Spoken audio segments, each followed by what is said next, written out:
Brilliant. Thank you, Ben, for confirming that. So welcome everybody to this Roslin Associates Your Business Continuity Plan webinar presented for you today by Ian McLeish and Ikra Aslam. My name is Debbie Spooner and I will be moderating this session for the team here at Roslins. So for those of you who have never used GoToWebinar before, just running through some features here for you. You can expand and collapse the panel, as some of you have already got familiar with, using the little orange arrow at the side in your control panel. And you can also select your audio here, so be it via phone or coming in. And for those of you who've already got familiar with it, please do type some questions as we go. We'll be on mute, but we do encourage you to get involved in this session and ask lots of questions. We know how important this webinar is for you guys today. So get comfortable, get ready to get lots of information and lots of support coming your way via Ian and Ikra. And without further ado, I shall hand over to Ikra to run into the presentation for you. So thank you very much.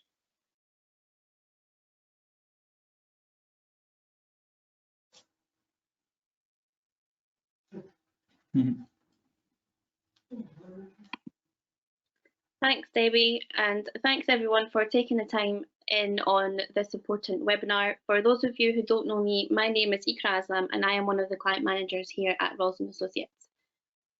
We appreciate that these are unprecedented times with great uncertainty and concern for you, your families and your businesses. We want you to know that we are here for you, even if that means being here for you remotely, to give you whatever support we can to get you through these difficult times. As all of our clients will be aware, our core purpose and values here at Roslin Associates are about having great relationships with our clients in order to help them create great businesses so that they can live a better life and realise their dreams. So with that in mind, we are here today to share with you some practical things you can do to mitigate the impact of the current COVID-19 pandemic on your business and on your family life.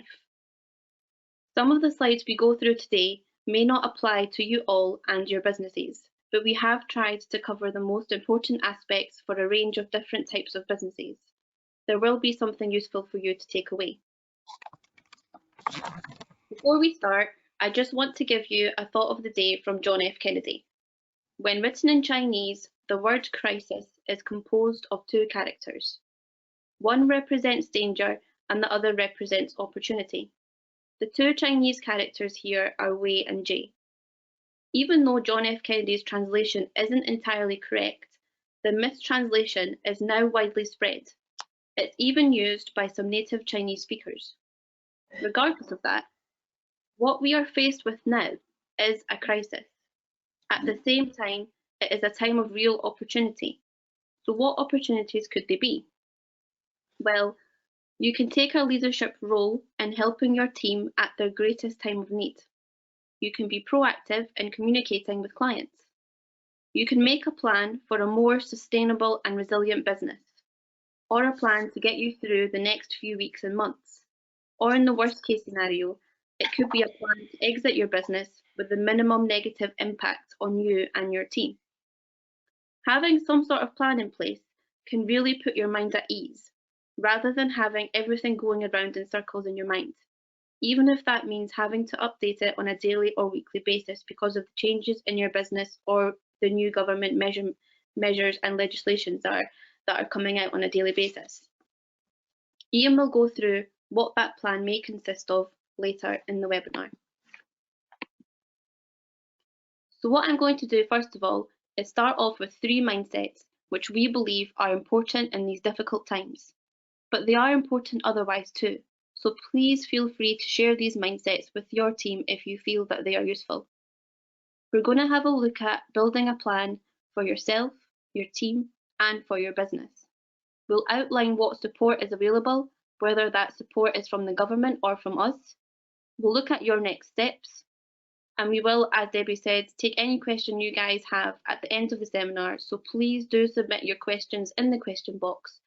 If, of course, you've got any questions you don't want to ask on here, drop us an email or give us a phone. If you're not a client at the moment and you wish to get in touch, please just head over to our website for contact details. This webinar is also being recorded so that you can watch it at a later date, and obviously for those who couldn't make it live. To put us all in the right frame of mind, I want to share this powerful business model called OARBED. Some of you who have attended our seminars or who have used our business development services will have seen this before.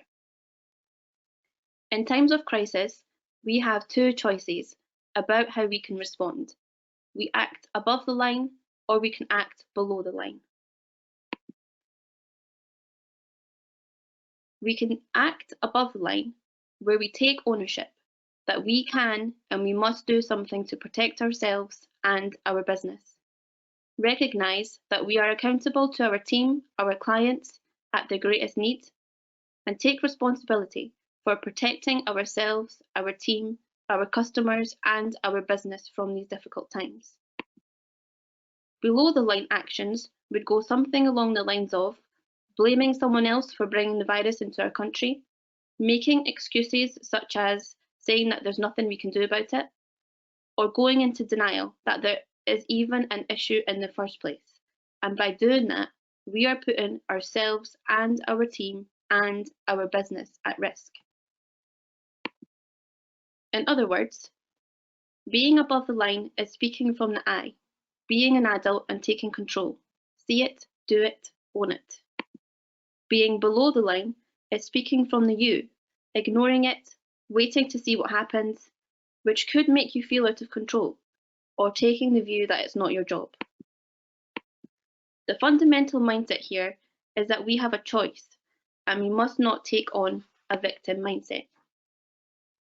As well as acting above the line, we also have to consider who we need to be. In other words, our personal brand and identity. If we are not careful, we could act like this. When I have got through these urgent client matters, I'll be able to do things like make a plan to get through this, talk to my team about what this means for them, so that I can be a great leader of my business and my team. A far better mindset to have is the other way around. In order to be a great leader of my business, I need to do things like update my plan and get proactive with my team and my customers. Then I will have the most successful business I can in these difficult times. And for those of you who are parents, there is an example here of this mindset. When I have more time, I will spend it with my family and I will be a better parent. Using this mindset, we change it to, I need to be the best parent now, so I must reduce my working hours to develop great relationships with my family. The last mindset is from Richard Branson, and it's a great reminder showing you where you need to place most of your energy right now. Thinking about who you need to look after in these difficult times, first and foremost, it is about you as the owner. But you also need to think about your team. You also need to look after your customers. You also need to look after your business. So what you find as owners is that all of your energy is split between the team, the customers, the business, with very little time to look after yourself. Richard Branson gives us a very useful model to follow. Clients do not come first. Employees come first. If you take care of your employees, they will take care of your clients. So if you have a team, make sure as the owner that you are doing whatever you can to look after them.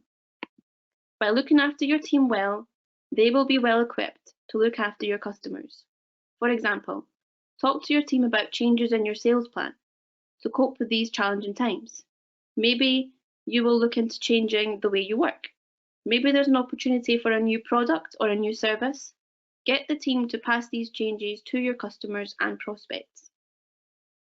And if you do this, and your team look after or find new customers for you, then these customers will look after your business.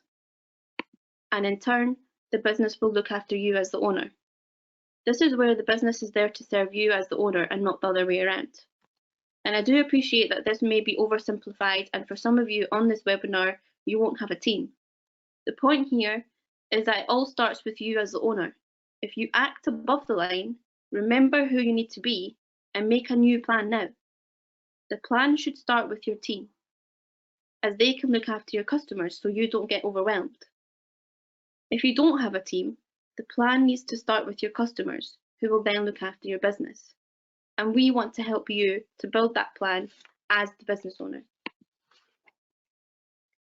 So knowing that Richard Branson's model starts with you as a business owner, let's have a look at what you can do to improve your resilience right now. Your well-being is critical. Remember to put the oxygen mask on yourself first, just like how they teach you when you go on a plane. Make sure you stay healthy, get as much sleep as you can, keep your exercises going. If that's using all these new videos that are going around at the moment, or even going out for a walk on your own or with your family. And get support if you need it.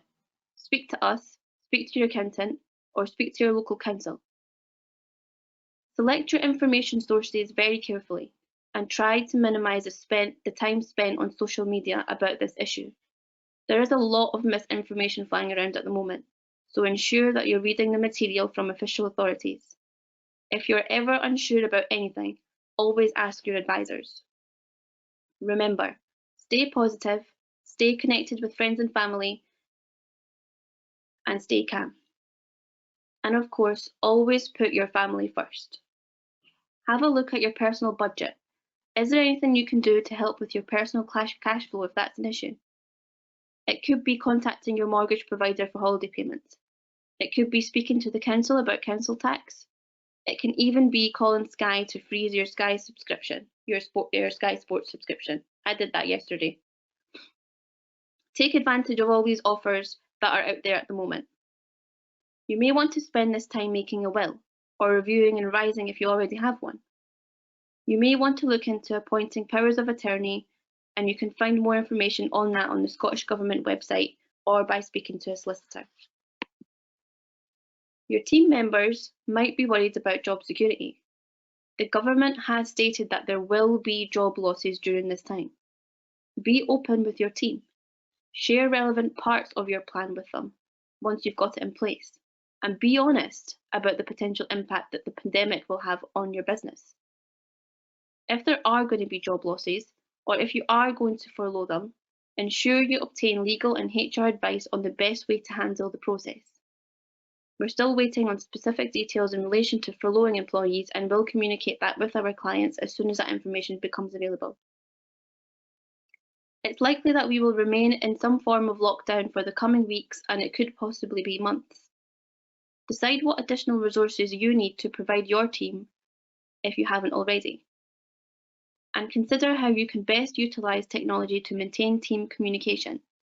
We use Facebook Messenger and have regular video calls with each other to catch up.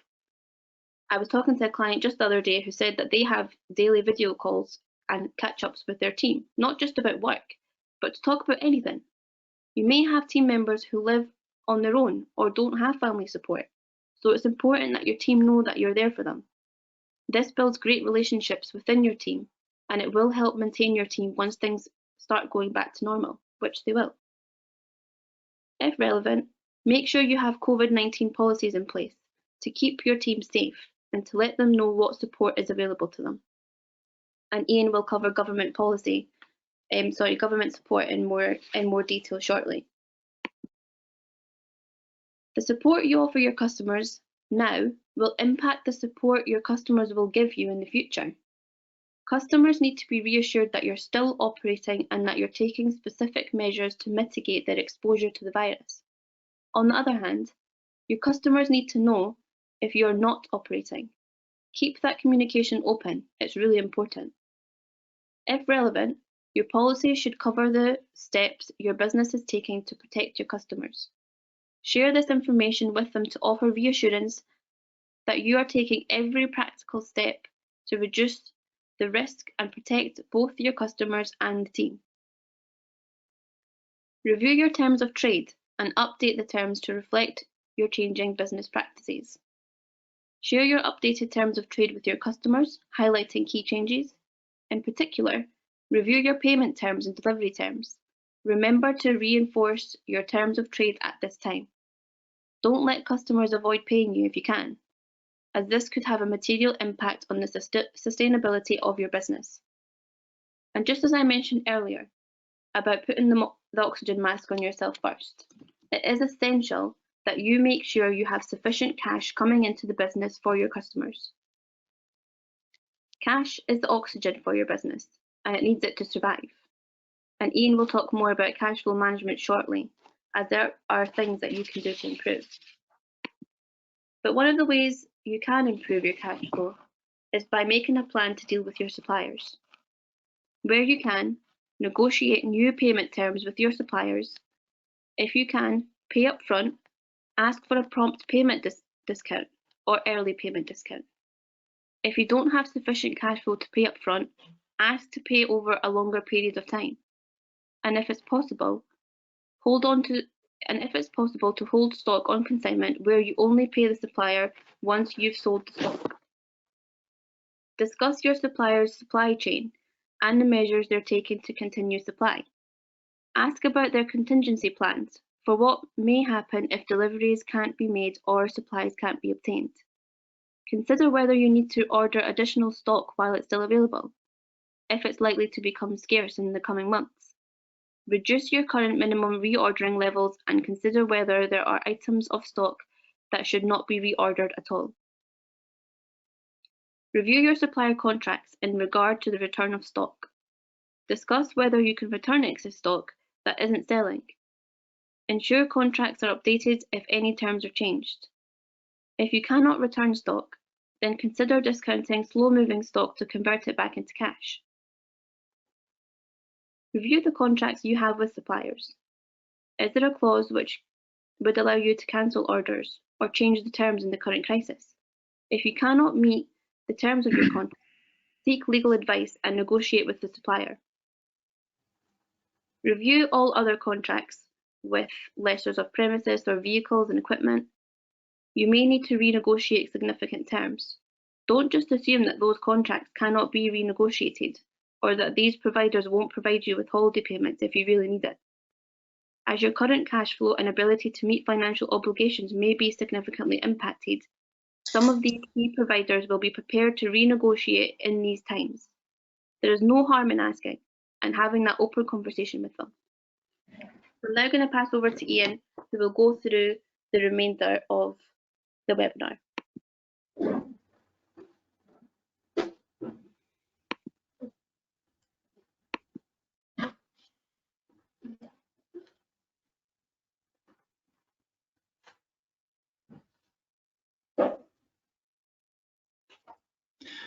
Right. Can anybody hear this? Thank you. Thanks, Ikra. I'm just getting the technology working. Great. So thanks, Ikra, for all that. What I want to talk about next is looking at some things that people will already be familiar with. If you've seen the cash conversion cycle, I'm going to go over again a couple of basic concepts of cash flow management, and these have been covered in previous seminars, so should be familiar to some of you, but they do remain as relevant today as they are during normal times. And once you're familiar with these, then when everything is back to normal, you'll be a much better place to grow your business whilst keeping the cash flowing. One of the most important ways to improve your cash flow and improve your business is to shorten your cash conversion cycle. In other words, to get your cash quicker. So let's have a look at a quick example. This is a wholesaler. So on day one or day zero, they buy the stock from a supplier now, and they must pay them after 45 days. Now the stock doesn't all sell right away. So some of it sells quickly, some takes a bit longer, and some maybe have to be discounted. But on average, stock is held for 60 days. So from the day they get it till the day it's sold, it's about 60 days on average.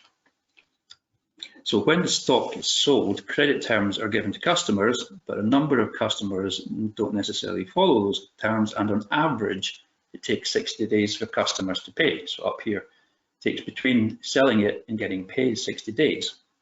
So now we can calculate the cash conversion cycle.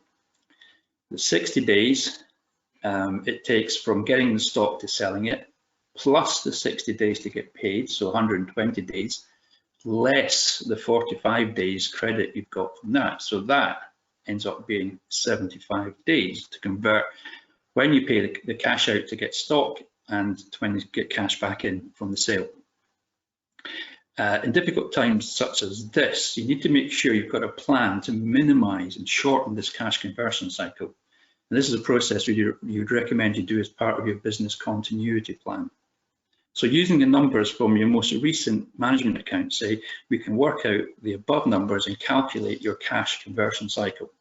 From there, we can discuss with you how we can work together to shorten this cash cycle and free up more cash. An example might help to make this clear. So for instance, if your debtors, that is money owed to you by your customers, are £50,000 and your turnover is about £500,000 per annum, a 10-day reduction in that cash conversion cycle is worth £13,700 in your bank account. That's cash that you could really do with right now, I'm sure. So as part of completing your business continuity plan, part of it is to work out how to free up as much cash flow as possible using this model. Another area of focus needs to be on your business 101 cycle, as you can see here. As we often tell you, there's a massive difference between profit and cash. Profit is what you pay tax on. Cash is the oxygen your business needs to survive. We've done at least one blog on the difference between profit and cash, and it's really important to understand that. So what's important here is that as well as improving your cash conversion cycle, as we mentioned before, you make plans to maximize your profit and at the same time finance your business correctly. So let's have a quick walk through this business 101 cycle. Starting at the top, as an owner, you introduce cash into the business to buy assets. You might also borrow money in order to buy assets too. Those assets are then used to generate profit. How you increase profit is to improve revenue or sales, which is obviously very difficult in these challenging times, but it might still be possible. You can increase margin or efficiency, or you can trim overhead expenses. So now is a very good time to be looking closely at potential new revenue lines. In other words, what could you sell that you're not selling at the moment based on what you've got, your skills, your equipment, etc. What new potential customers could you have that you're not selling to at the moment? What changes could you make in your sales strategy, or what can you do to avoid losing existing customers? At the same time, you ought to be looking at how you can improve your margins, be it efficiency gains, better purchasing, reduction in errors and wastage, or simply discontinuing the products or services that have a poor margin. Once you've generated your profit, you have to turn it into cash. Profitable businesses can and do run out of cash and go bust at times like these. You need to be looking at how you can maximize your cash flow using strategies to get paid quicker, reduce stock or work in progress, or by negotiating better payment terms with your suppliers. Now is not the time to be slow or lenient on debt collection, because we actually need the money to keep spinning around the economy.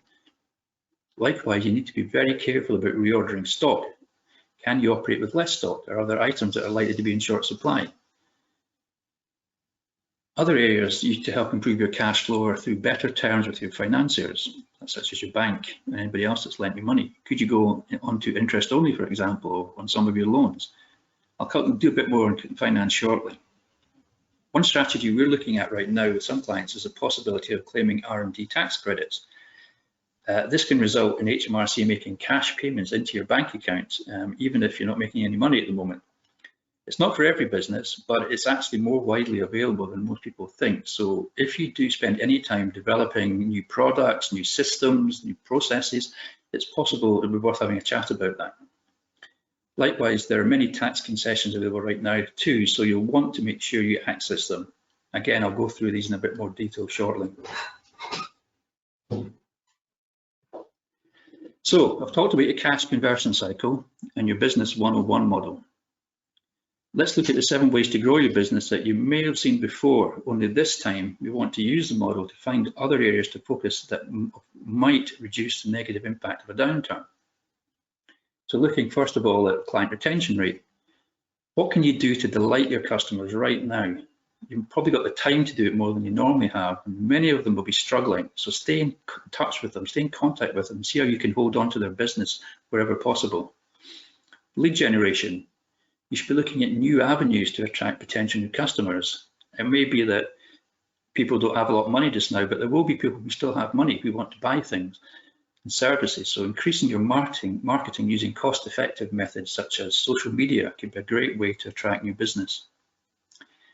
The prospect conversion rate, well, just make sure that you're making it as easy to buy from you as possible without giving your value or your product away. Can you offer deliveries where maybe you haven't done before, or possibly online ordering? Be creative and think about all these possible ways of making it easier to convert prospects. Transaction value, can you encourage your customers to buy more from you? Are there any other supporting products or services that they are not aware of? Transaction frequency, what can you do to encourage customers to come back more regularly? For example, locking in their next purchase or order or meeting at the end of the current transaction, or at least asking for a referral for a new customer if your work is more of a one-off nature. Reducing cost of sales, what can you do to preserve your current margins? Can you reduce errors or rework, get a better price from your suppliers, or focus on the products or services that give you the greatest margin? And finally, reducing overheads. Which costs can be or probably will be removed from your business altogether right now? Things like travel, entertainment, vehicle costs might be a good place to start.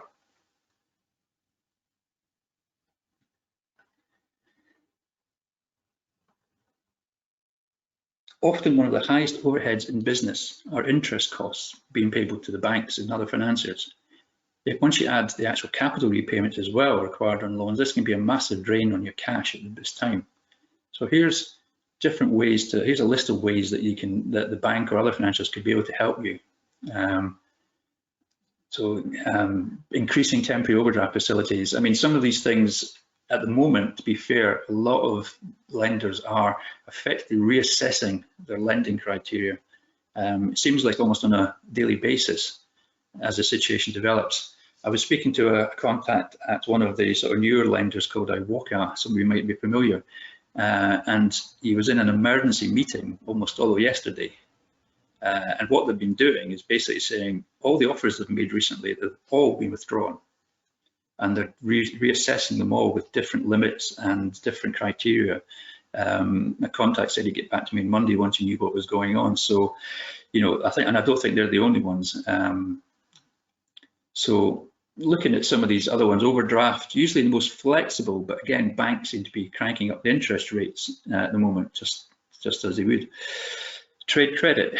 If you continue trading, then one area where you might be able to benefit your business is by negotiating better terms with suppliers.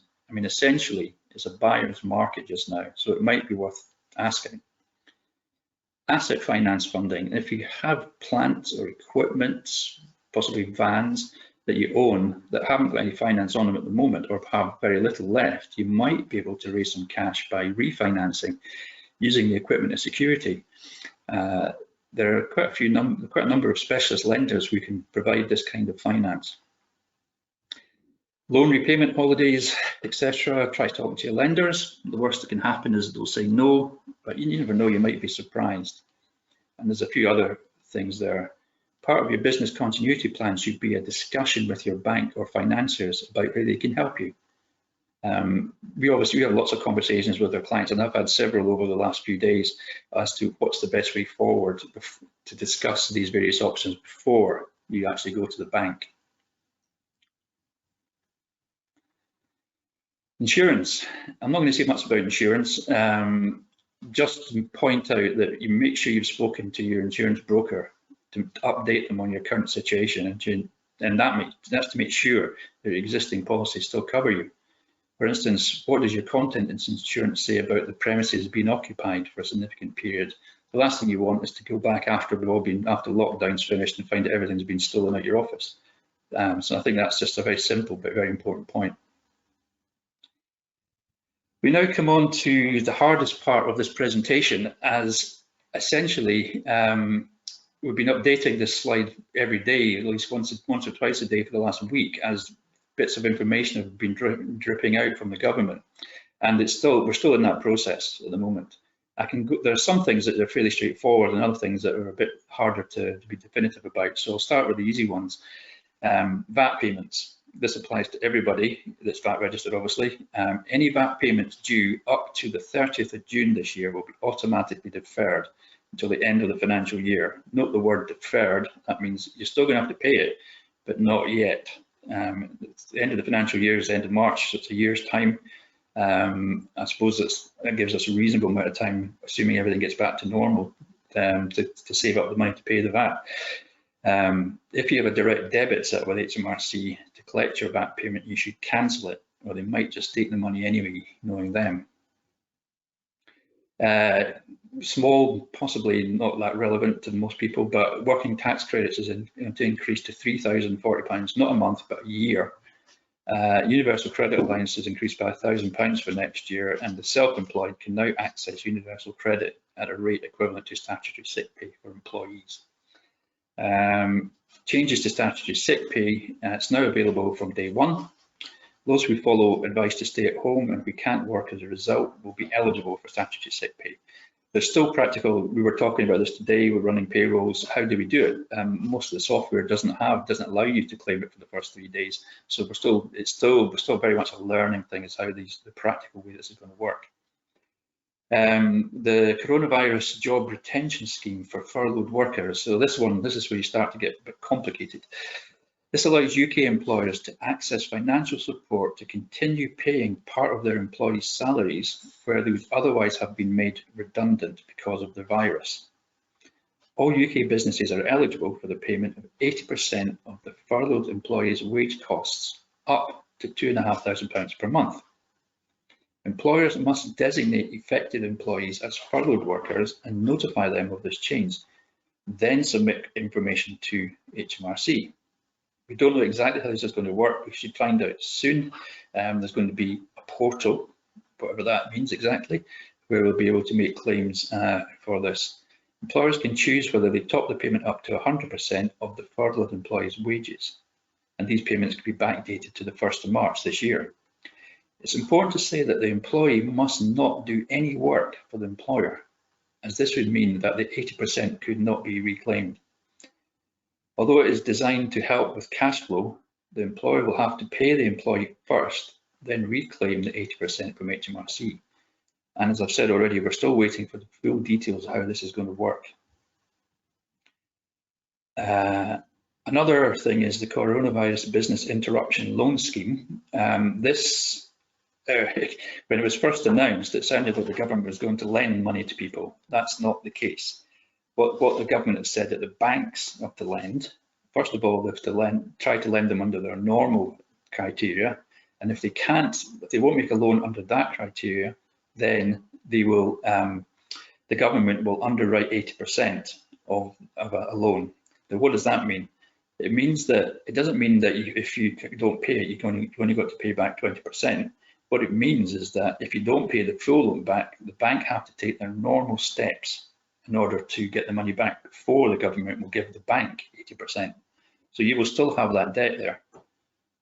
There was a big fuss recently because banks were asking for personal guarantees. That seems to have been withdrawn by most of the banks. That's a very, very important point for company owners and directors, because obviously if the company defaults, they'll be able to come after you. And then this time, who can guarantee that a company won't stop trading? Business rate grants. In Scotland, for businesses who occupy premises and get the business bonus, that is effectively a reduction, either 100% or 50% normally, of your business rates. There's a £10,000 grant available from the Scottish Government. And it's being processed through your local authority, as they're the ones who have paid the rates, we pay the rates to, and they've got all the details. There is an application form to complete, and you need to go to the government's website, the Scottish Government's website, to find that, and we can give details if you can't find it. The application form must be submitted by the 31st of March 2021, not 2020, as some people thought at the beginning, and there was a slight panic going around. It does appear that these grants will be processed fairly quickly by local government, but we can't be sure. I'm sure it will vary from area to area. Finally, help for self-employed. This was only announced about 6 o'clock last night, and it's 6 o'clock last night, so we don't have all the details yet. We've had some information. There's a lot of discussion going on at the moment about this. First of all, it's fair to say that they've clarified that self-employed is self-employed as in not a limited company. So that would be sole traders and partnerships only. Not only that, you have to have been trading in the 18-19 tax year. So if you started in the last year, you're not going to get any help with this. And I think the general point is if you don't get help from any of it, from the self-employed or the employment one, you fall back on universal credit, etc., which to me seems a bit ridiculous. Anyway, what they'll do for the self-employed is they'll look at the HMRC say that they will look at in the 17, 18, and 19 tax returns and get an average of your profit. Then they'll divide it by 12, or the average by 12, to find out what your average monthly income is, and then they'll pay 80% of that in June sometime, earlier if they can. Now, some problems with that. It's capped in a different way from the employment one. Employees are capped. It doesn't matter what you earn as a salary, it's capped at 2,500, but you'll still get it. With the self-employed, it's capped so that in a way that if your average profits were more than £50,000 in those years, then essentially what's going to happen is you'll get nothing at all. So new starts, people earning not that much, £51,000, will get nothing from the government. So if you earn 49, you'll get something, you'll get help. It's taxable income, so it'll be part of your income for tax purposes going forward. I think these are the main points for that. For limited company owners and directors, you're basically stuck in the middle in between two things. Obviously, most limited companies have been paying low salaries to the shareholder directors because the national insurance rates are so high that it doesn't make any sense to pay them. Politically, there's a few comments being made saying that maybe it's a little bit of a comeback for all the tax benefits that have been over the years. Personally, I think it's more that they just don't know what to do and they don't know how to do it. But that's just my view.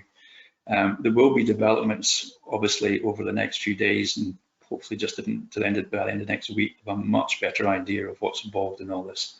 And we will be making full details available. We'll be emailing our clients. We'll be putting information on social media with links to government advice, etc. So pay attention to all this, and you'll be kept up to date. So we've set out for you the mindset you need to have in these difficult times, what you need to do to look after yourself, your team, and your customers. We've shared some ideas on how you can improve your sales, your margins, profits, and cash flow, even if the improvement is really just slowing down the decline at this time. We've shared, in general terms, what support is available from the government and other sources. Now it's essential that you decide what you're going to do. Clearly, doing nothing is not an option. Now is the time to put the oxygen mask on yourself and make a plan to get through this crisis. Even if that plan involves closing your business, you're better off to make that decision sooner rather than later. Part of that planning is to surround yourself with experts, ourselves, your bank, your legal or HR advisors. We're all here to help. Remember to stay above the line and live into the be, do, have mindset that Ikra described. Focus on what you can do. With this in mind, we've developed a business continuity planning guide, which I'll show you briefly now, and we'll get a copy out later to you. Bear with me while I just get that document up on screen. Hopefully you can see that. Start at the top. This is a template that you can use to make sure you cover all the bases you need to do with your business continuity plan. Starts off looking at your resilience, looking at your well-being, your personal budget, personal asset planning. Then we look at your team, your response policy, updating your team and communication, continuity of work with changes to roles. Obviously, with the situation now, the roles that people were doing before may well change, temporarily at least, possibly permanently. the KPIs. We need to look at, a lot of people set plans at the beginning of the year. A lot of these plans will be out the window now because of the situation, so we need to update them, look ahead. And as I said, cash flow planning is one big thing. Looking at working from home, flexibility of working hours, supporting customers, terms of trade. A lot of the stuff we've talked about so far in the webinar, working with the suppliers. So it's a checklist and it's an action plan. So it says responsibility of who's going to do it and by when. So again, cash flow management, cash flow forecasting. Again, if there's one thing I would say, do a cash flow forecast. And we've sent out fairly simple spreadsheets that can be used to do a cash flow forecast. And at least one client's got back to me saying that since they've done that, they've actually done it on a daily basis for the rest of the month. They were able to sleep a bit better at night because they knew what the situation was and they could start to do something about it. So there's a whole load of stuff that this has covered: banks, tax support, government support, what to do. So if I go back to the slides, hopefully, as I say, doing nothing is not an option. Put the oxygen mask on yourself first. Make a plan using the template we're going to make available. Surround yourself with experts, people who know what the best thing to do is, and focus on what you can do. How we can help you? Well, I hope we can help, and we do want to help people in these difficult times. And as I've discussed, our recommended strategy is complete a business continuity plan. That's why we've developed a plan template and guide to help you do this. Put two options on the screen. There's a third one which I'll mention, but I think for me, the important thing is the first option. Whatever you do, take our template, work through it, make sure you're covered, make sure that you're looking after your business, yourself, your customers, so that we come out the other side. The second option is, if you find that too difficult or you'd like some help with it for whatever reason, we're happy to do about 60 to 90 minutes online to review it. You would draft it first, we go through it line by line and come up with it. Maybe we come up with some ideas that you haven't thought of or some possibilities. We've halved our normal fee for that down to £150 plus VAT. It won't be for everybody. We couldn't handle it if it was for everybody, but the main thing, as I say before, is option one. The third option is to meet us to actually go through it in great depth. I don't imagine there'll be a lot of people who want to do that. There may be some. If you do, we've decided to, again, 50% discount any sort of time we spend. It could be about 4 hours or two-hour sessions to go through it from scratch and just work through it to build up that plan. And that would be about £700 plus VAT. So it's difficult to commit to, and appreciate difficult to commit to spending money at a time like this. And that's why we made these cost of options cheaper than our normal rates. So we expect that, I expect that most people will go for the free one and be happy to help some people with the option 2. And if anybody wants option 3, that's absolutely fine as well. We are here to help after all. So finally, are there any questions?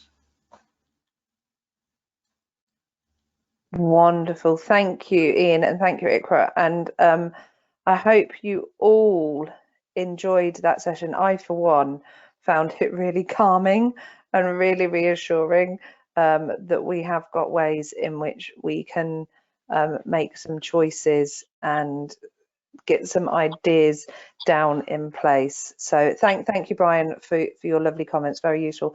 And we do have a comment around doing these sessions with you. With homeschooling as it stands at the minute, are the online sessions only available in 9 to 5 times, or can we factor in sort of some flexibility around some of these meetings, bearing in mind now they can be online with social distancing? Yeah, that's a good question. Yeah, I mean, it's possible. It's not something we've talked about yet. Certainly, this has been, as you said already, this has been recorded. So if people can't make it, they can watch it at their leisure once we make it available. But as to whether there will be live sessions, I I'm not sure. I'm sure we could talk about it. Yeah. And pre-arranged and understood. Yeah, not going crazy times, but if it may be a 6 o'clock online review as opposed to a sort of 4 o'clock, that might be something that could be factored in if it's predetermined. Yeah, absolutely. Yeah. Cool. Any other questions coming through? How does everybody feel who's watched it? You've all standing sites. You can type in questions here.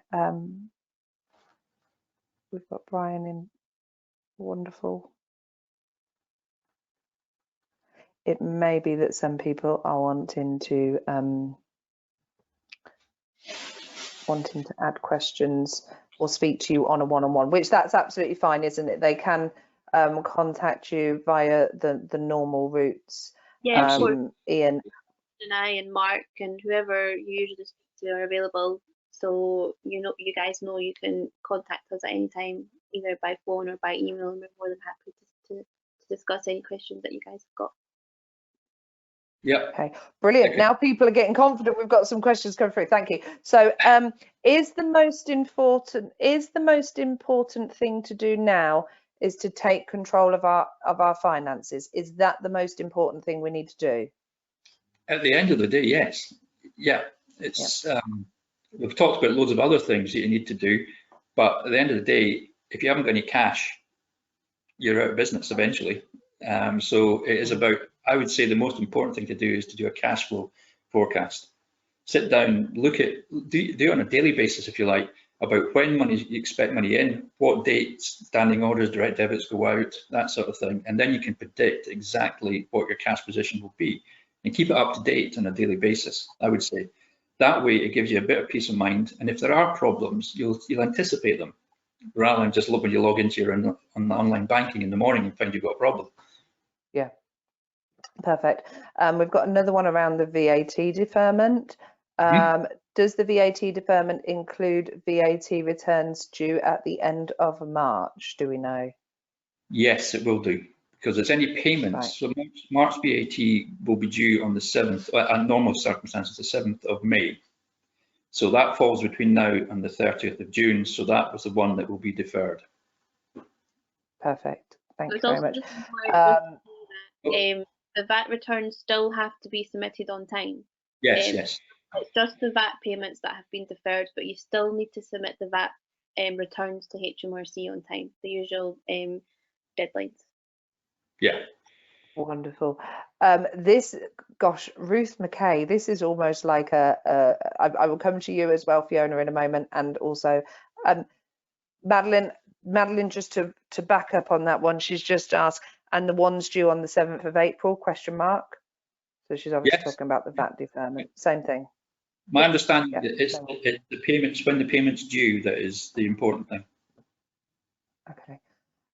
Ruth McKay is asking a very deep philosophical question. So Ruth, if you don't mind, I'm going to come back to that one at the end because it is a beautiful philosophical question. So we'll just come back to a minute.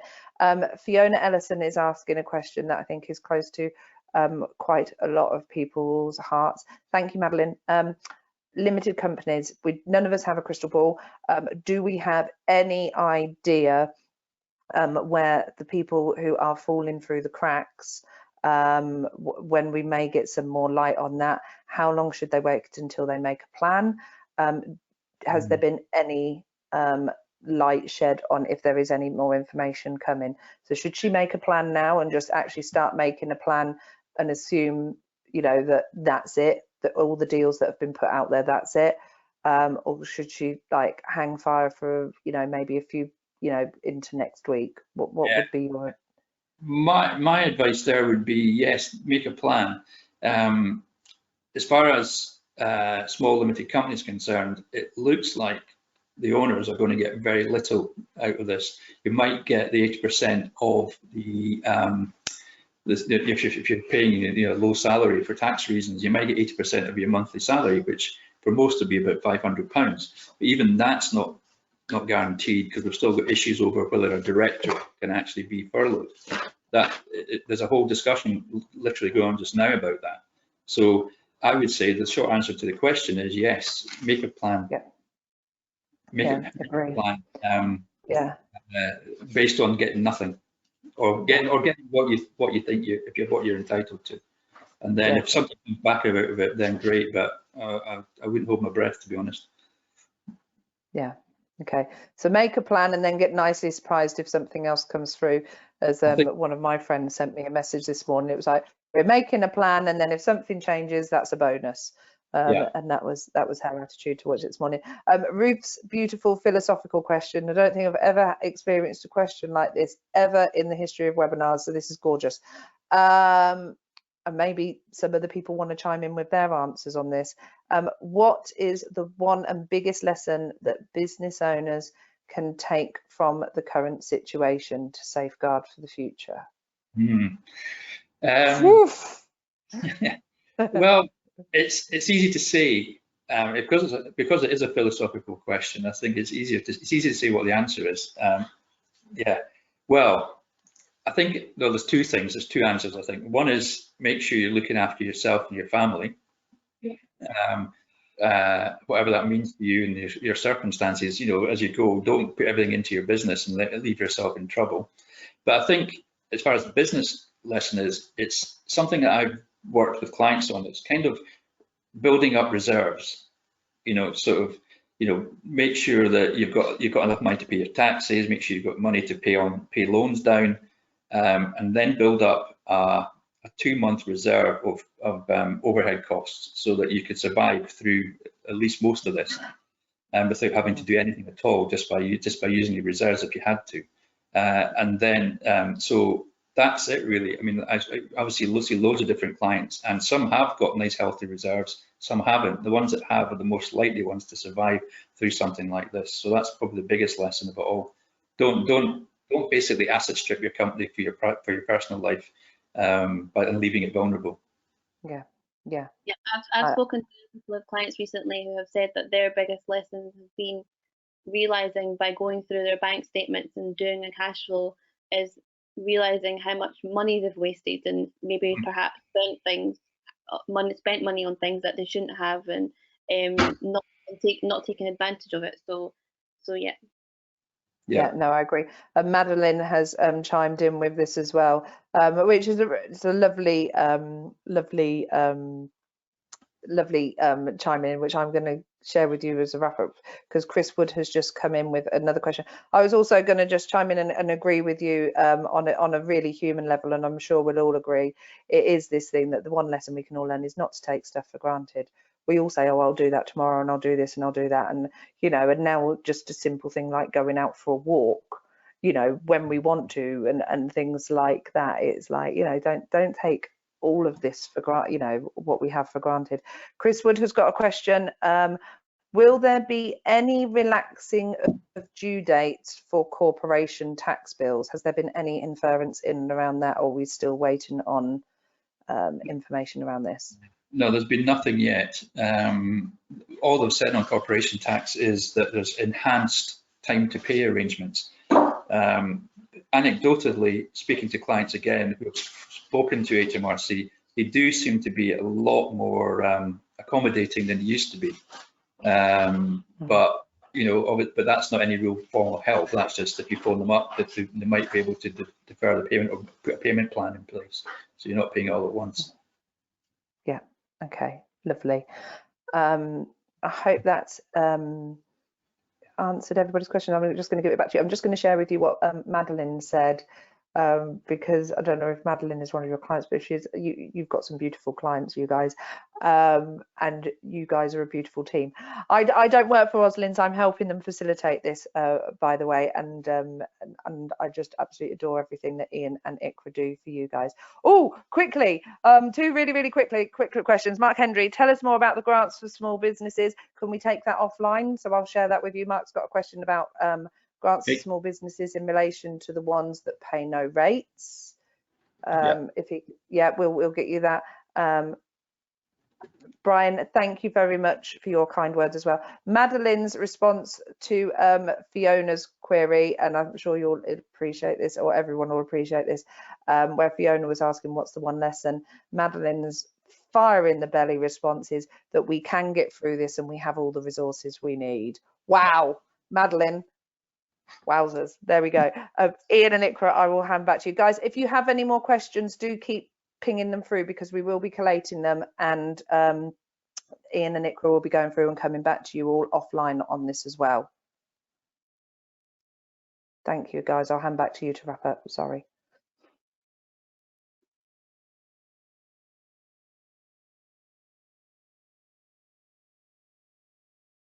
Ian, you there? Hello. Ikra, Ian, you can give the parting thought.